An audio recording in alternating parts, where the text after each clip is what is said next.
আজকের ভিডিওতে আমি এক্সপ্লেন করব যে শেখ হাসিনার মাত্র 5টি ভুলে আওয়ামী লীগ দিশেহারা হয়ে পড়েছে।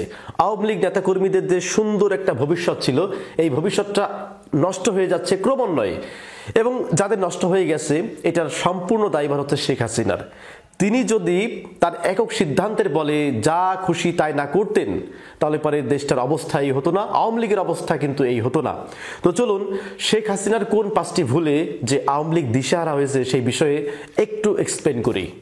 আওয়ামী লীগের সভানেত্রী শেখ হাসিনা 1 নম্বর যে ভুলটা ছিল, যেটার কারণে আওয়ামী লীগ দিশেহারা, সেটা হচ্ছে দলের গ্রহণযোগ্য যে সমস্ত নেতাকর্মী ছিল, বিশেষ করে নেতা ছিল, দলের গ্রহণযোগ্য নেতাদেরকে সরিয়ে দেওয়া। মানে তার আশপাশ থেকে যারা ভালো পরামর্শ তাকে দিবে, যে জনগণ কিভাবে তোমাকে গ্রহণ করবে, কোন কাজটা করলে জনগণ বিরূপ প্রকাশ করবে, কোন কাজটা করলে ক্ষমতায় টিকে থাকা সম্ভব না, এই ভালো পরামর্শ যারা দিবে বা দিত, সেই সমস্ত নেতাদেরকে শেখ হাসিনা তার আশপাশ থেকে সরিয়ে ফেলেছিল, যার ফলে শেষে আর কাউকে পাশে পায়নি। যেমন আমি উদাহরণস্বরূপ বলতে পারি সৈয়দ আশরাফের কথা। তিনি আওয়ামী লীগের একজন একনিষ্ঠ নেতা ছিলেন, সেকুলার পন্থী ছিলেন, সমস্ত ধর্মের প্রতি তিনি সুবিচার করতেন। মানে নির্দিষ্ট ইসলামের উপরে বুলডোজার চালাতে হবে, ইসলাম ধর্মকে জঙ্গি সাজাতে হবে, নো। হিন্দু, বৌদ্ধ, মুসলিম, খ্রিস্টান তার কাছে সব এক। তিনি জনগণকে ভালোবাসতেন। এবং 2014 সালে শেখ হাসিনা যখন একক নির্বাচন করে, প্রথম এই একক নির্বাচনে বাধা দিয়েছিলেন এই সৈয়দ আশরাফ, তবে পরবর্তীতে তাকে সরিয়ে ফেলা হয়। এরপরে আছে বঙ্গবীর কাদের সিদ্দিকী আছে, এরপরে ডক্টর কামাল হোসেন ছিল। এই সমস্ত নেতাদেরকে দলে যোগ্য স্থান না দিয়ে তাদেরকে আউট করে দেওয়া ছিল শেখ হাসিনার জীবনের সবচাইতে মহান রাজনৈতিক ভুল। এই ভুলের কারণে আওয়ামী লীগকে সাফার করতে হচ্ছে। শেখ হাসিনার জীবনে পলিটিক্যাল 2 নম্বর যে ভুলটা ছিল, সেটা হচ্ছে প্রশাসন নির্ভর হয়ে রাষ্ট্র চালানো। তিনি তার দলের নেতাকর্মীকে মূল্যায়ন না করে তিনি সম্পূর্ণ নির্ভর হয়ে গেলেন প্রশাসনের উপরে। এখন দেখেন, প্রশাসনের উপরে নির্ভর হয়ে তিনি রাষ্ট্র চালাতে পেরেছেন, কিন্তু জনগণের যে ঘৃণা, এটাও কিন্তু ব্যাপক হারে তিনি কুড়িয়েছেন। তিনি যদি সুষ্ঠু ভোট দিতেন 2014 সালে, দেখেন 14 সালে যদি সুষ্ঠু ভোট দিত, 14 সালে শেখ হাসিনা হেরে যেত বা আওয়ামী লীগ হেরে যেত, 18 সালে আবার আওয়ামী লীগ আসতো, এরপরে 24 সালে হয়তো আওয়ামী লীগ আবার হেরে যেত, 29 সালে আবার আওয়ামী লীগ কিন্তু চলে আসতো।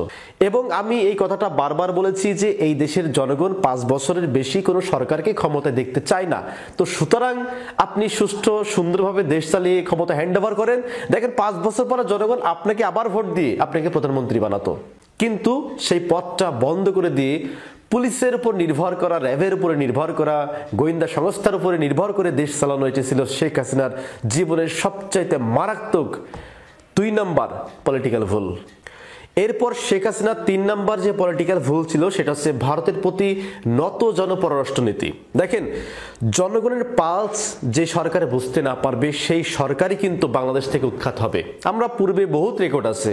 এখন জনগণের পালস কি? জনগণের পালস হচ্ছে, দেখেন এই দেশের অধিকাংশ মানুষ হচ্ছে ভারত বিদ্বেষী। কারণ কি? ভারত টাইম মতো আমাদেরকে পানি দেয় না, যখন পানির প্রয়োজন নেই তখন বন্যা দিয়ে এদেশের মানুষকে কষ্ট দেয়, ভাসিয়ে দেয়, এরপর বর্ডারে গুলি করে হত্যা করে। এরকম বহুত কারণে ভারতের প্রতি এদেশের মানুষের একটা বিদ্বেষ আছে। তো সুতরাং এই জিনিসটাকে ব্যালেন্স করে চলতে হবে। যদি আপনি ভারতের সাথে একটা লেনদেন করবেন, সেটা অফিশিয়ালি এটা থাকুক, কিন্তু যখন আপনি টিভি স্ক্রিনের সামনে এসে বলবেন যে আমি ভারতকে যা দিয়েছি ভারত সারা জীবন তা মনে রাখবে, তার মানে কি? আপনি জনগণের বিপক্ষে চলে গেলেন। এই যে ভারতের প্রতি নতজন পররাষ্ট্রনীতি যে আপনি দেখালেন জনগণের কাছে, ধৃষ্টতা দেখালেন, এতে জনগণ কিন্তু আপনার উপরে ক্ষিপ্ত হয়ে গেল। এখানে আপনাকে বুঝতে হবে যে আমার দেশের অধিকাংশ মানুষ ভারতের উপরে ক্ষিপ্ত। তো সুতরাং সেই ভারতের সাথে যে আমি যে প্রেম করতেছি, এই প্রেমটা গোপনে থাক, এটা আমি ওপেন করার দরকার নেই। যখন আপনি ওপেনে বলতেছেন যে ভারতকে যা দিয়েছি ভারত সারা জীবন তা মনে রাখবে, এদেশের মানুষকে আপনি ইলিশ না খাইয়ে ভারতের দাদা বাবুদেরকে আপনি ইলিশ দিচ্ছেন, এইটা যখন জনগণ চোখে দেখতেছে, মিডিয়াতে আসতেছে, তখন কিন্তু ক্রমান্বয়ে শেখ হাসিনার প্রতি বাংলাদেশের যে জনগণ, তাদের কিন্তু একটা বিরূপ আস্থা, একটা ঘৃণা তৈরি হয়ে যায় যে এই সরকারকে আমরা চাই না। এই জিনিসটা বুঝতে হবে, এবং এই জিনিসটা প্রকাশ্যে করা শেখ হাসিনা ছিল সবচেয়ে মারাত্মক পলিটিক্যাল ভুল। এরপর শেখ হাসিনার যে 4 নম্বর যে ভুলটাই আওয়ামী লীগ দিশেহারা একেবারে, সেটা হচ্ছে এই যে ছাত্র আন্দোলন যখন শুরু হলো, শেখ হাসিনা গোয়েন্দা রিপোর্ট পেয়েছিল কিনা আমি জানি না, যে এই আন্দোলনের সাথে, কোটার যে আন্দোলনটা, এটার সাথে আওয়ামী লীগের অনেক অসংখ্য লক্ষ লক্ষ নেতাকর্মী একমত ছিল।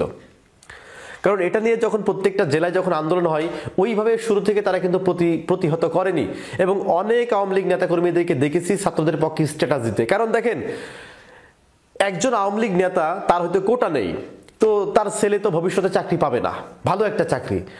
একজন আওয়ামী লীগের নেতা সেও কিন্তু চাইতো যে কোটা না থাকুক, এটা তো প্রকাশ্যে বলা যাবে না, কিন্তু গোপনে সেও চাইতো যে কোটা থাকলে পরে আমার সন্তানটাই একটা সময় ভালো চাকরি পাবে না ওই কোটার কারণে। তো এখন নিজের দলের লোকেরাই কিন্তু ছাত্রদের পক্ষে রয়েছে, তো সেখানে প্রকাশ্যে ছাত্রদেরকে রাজাকার বলে গালি দেওয়া একটা প্রধানমন্ত্রীর চেয়ারে বসে, এই কারণে শেখ হাসিনা তো বিপদে পড়েছেই, সেই সাথে বিপদে ফেলে দিয়েছে আপনার আওয়ামী লীগকে। যে আপনার মতো একজন মানুষ প্রধানমন্ত্রীর চেয়ারে বসে তাও স্টুডেন্টদেরকে গালি দেওয়া রাজাকার বলে, এটা কখনোই এদেশের জনগণ এক্সপেক্ট করেনি, এমনকি আপনার আওয়ামী লীগের লোকজনও এটা আশা করেনি, যেটা শেখ হাসিনা নিজের দাপটের কারণে এটা করেছিল। যার ফলে তিনি তো সাফার করতেছেই, এবং সেই সাথে তার দলকেও ডুবিয়ে ফেলেছে, এবং তার দলের যে নেতাকর্মী তাদেরকেও শেষ পর্যন্ত কিন্তু বিপদে ফেলে দিয়েছে। এরপর শেখ হাসিনা যে সর্বশেষ 5 নাম্বার যে ভুলে আওয়ামী লীগ দিশেহারা, সেটা হচ্ছে দেখেন, শেখ হাসিনা এদেশ থেকে চলে গেছে, আওয়ামী লীগের অ্যাক্টিভিটি দেশে আর নাই। আপনি ভারতে আছেন, ভারতে একটু ভালো করে বসে থাকেন। তো একটা বিষয় শেখ হাসিনার মাথায় রাখা উচিত যে আমি বাংলাদেশ থেকে ভারতে পালিয়ে একটা সেফ জোনে আছি, আর আমার অধিকাংশ নেতাকর্মীরা দেশ থেকে পালাতে পারেনি, তারা দেশের মধ্যে আছে, চুপচাপ মেরে আছে। তো আমি আবার কেন উস্কানিমূলক বক্তব্য দেব? এই যে ধানমন্ডি 32 যেই দিন ভাঙা হলো, ওই দিন উনি বক্তব্য দিতে আসে অনলাইনে, কোনো দরকার আছে? এরপরেই তো আপনার ক্ষিপ্ত হয়ে গেল, আপনার হচ্ছে দেশের জনগণ বিপ্লবী যারা আছে তারা আপনার ধানমন্ডি 32 ভেঙে দিল, আওয়ামী লীগের বহু স্থাপনায় হামলা চালালো। দরকার আছে? আওয়ামী লীগের মানুষের জীবনারও নিরাপত্তার মুখে পড়ে গেল।